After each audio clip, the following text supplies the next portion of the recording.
summer of 2022, Manchester City signed the most prolific striker in Premier League history for £51.2 million.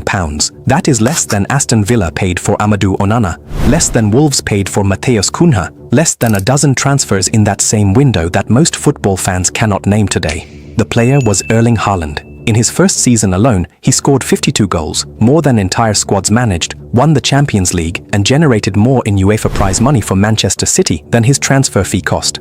When you run the full accounting on the Haaland deal, line by line, the number that emerges is one of the most remarkable return on investment figures in the history of professional sport. To understand why the Haaland deal was so extraordinary, you need to understand the precise mechanism that made the price possible, because £51.2 million for a 21-year-old who had already scored 86 goals in the Bundesliga was not a market rate fee. It was an exploitation of a contractual clause. When Haaland signed for Borussia Dortmund in 2020, his contract contained a pre-agreed release clause, a fixed, non-negotiable price at which any club could acquire him without Dortmund having the power to refuse. That clause was set at €60 million, approximately £51.2 million at the exchange rate at signing, and it was structured to activate in the summer of 2022 only. Dortmund had built this clause in to guarantee a future sale at a premium to what they paid. They did not expect multiple clubs to compete for a fee that low. They had underpriced it. Real Madrid were interested, Barcelona were interested, Bayern Munich tracked him for months. Every club ultimately faced the same number, £51.2 million. Take it or leave it. Manchester City took it. The total all-in cost, release clause, agent commissions, signing bonus and related transaction fees came to approximately £85.5 million according to Sky Sports reporting at the time. That is the full accounting cost of the acquisition. Now let's measure what the acquisition actually returned. Let's start with the basic accounting. Manchester City signed Haaland on a 5-year contract in June 2022. The £51.2 million release clause amortized over 5 years produces an annual accounting charge of £10.24 million. Add in the full all-in cost of £85.5 million and the annual amortization charge rises to approximately £17.1 million per year, spread across the original contract term. His initial wage was approximately £375,000 per week, roughly £19.5 million annually. Combined, the total annual cost of Haaland to Manchester City's income statement in years 1 through 5, transfer amortization plus base wage, was approximately £36.6 million per year. Now let's look at what he returned in year 1 alone. In 2022-23, Haaland scored 52 goals across all competitions. Manchester City won the Premier League, the FA Cup, and the Champions League, the first treble in the club's history. UEFA prize money from that Champions League run alone is estimated at over £100 million. The Premier League title triggered approximately £160 million in combined broadcasting and merit payments. The FA Cup final appearance added further prize distributions. In a single season, the trophies that Haaland's goals directly contributed to generated measurably more in prize money than his entire transfer fee in 1 year. The annual cost of keeping him was £36.6 million. The prize money his performances helped deliver was multiple times that figure. Here is where the financial story moves beyond goals scored. Before Haaland arrived, Manchester City's annual revenue was approximately £535 million for the 2021-22 season. In 2022-23, his first season, City's revenue hit £715 million, a Premier League record at the time. That is an increase of £180 million in a single year. Some of that growth came from the Champions League run, some came from Premier League prize money, but a significant portion was commercial, shirt sales, matchday revenue, global brand uplift, and sponsorship re-rating. City's Puma kit deal was worth £65 million per year before Haaland's treble.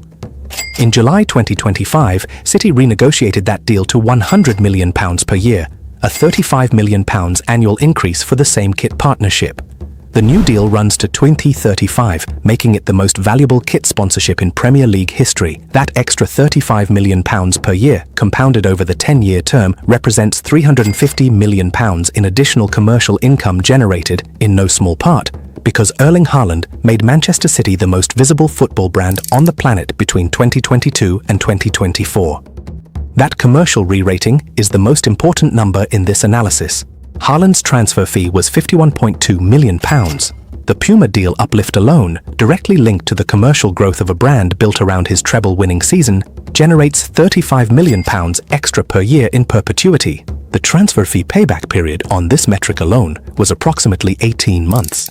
In his debut Premier League season, Haaland scored 36 goals in 35 appearances, shattering the all-time single-season record of 34, set by Andrew Cole and Alan Shearer in eras when the league played 42 games per season. Haaland broke the record with 4 fewer matches available. The financial significance of that record is not just aesthetic, it redefined the market price for elite strikers globally. Within 12 months of Haaland's debut, Harry Kane transferred from Tottenham to Bayern Munich for £100 million.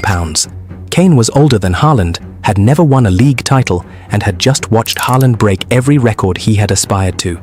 The market was pricing striker talent relative to what Haaland had proven was possible, and in doing so, confirmed that City had purchased the most efficient goal-scoring asset in the modern transfer market for less than half the price the second-best available striker commanded 1 year later. City paid £51.2 million for Haaland. Bayern paid £100 million for a player who finished 6 goals behind him in the same season. That £48.8 million gap is not a market anomaly. It is the compound value of City activating the release clause 12 months before the market had time to reprice the asset. In January 2025, Manchester City announced a new contract extension keeping Haaland at the club until 2034, a 9-year deal worth approximately £351 million in total contract value including bonuses. His base salary moved to £500,000 per week, £26 million per year, with a further £13 million per year available in performance bonuses. That £39 million annual total commitment is the largest player contract in Premier League history by total value. It is, on its face, a significant financial risk. Haaland will be 33 years old when the contract expires. But here is the accountant's read on that risk.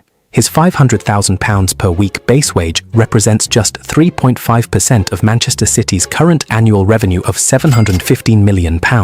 City's new Puma deal alone generates £100 million per year, nearly 4 times Haaland's base salary from a single sponsorship contract. His image rights company, Your Cautions Limited, has already accumulated £12 million in assets and £7 million in cash from brand partnerships, entirely separate from his club salary. Brands including Nike, Beats by Dre and Breitling have all signed him to multi-year agreements. The commercial infrastructure is already built. The contract merely locks in the platform. Here is what everyone gets wrong about the Haaland deal.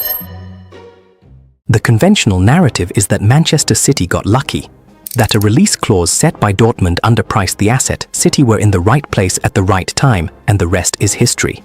That is true, but it misses the structural reason the luck was available to exploit. Manchester City's eFootball Group model gives them access to a global network of clubs, scouts, and data analysts operating across multiple leagues simultaneously. Their intelligence on Haaland was not gathered in a week. The decision to activate that clause was the culmination of a multi-year monitoring program. Every other top club had the same clause available to trigger. Real Madrid chose not to.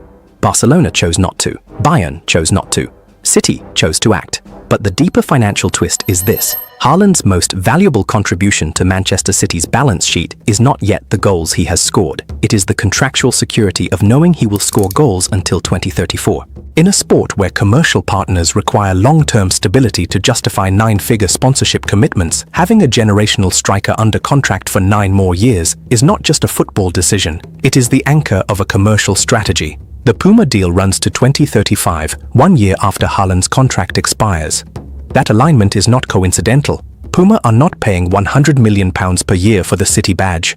They are paying in part for the certainty that Erling Haaland will still be wearing it. His agent Rafaela Pimenta's own words confirmed this when discussing his commercial value. With a player like Erling, it adds up to $1 billion. Salaries, transfer fees, broadcasting revenues, sponsorships, ticket sales, merchandise. That £1 billion figure is not a boast. It is a financial model, and it describes exactly how Haaland's total economic contribution to Manchester City over the life of his new deal is being internally projected.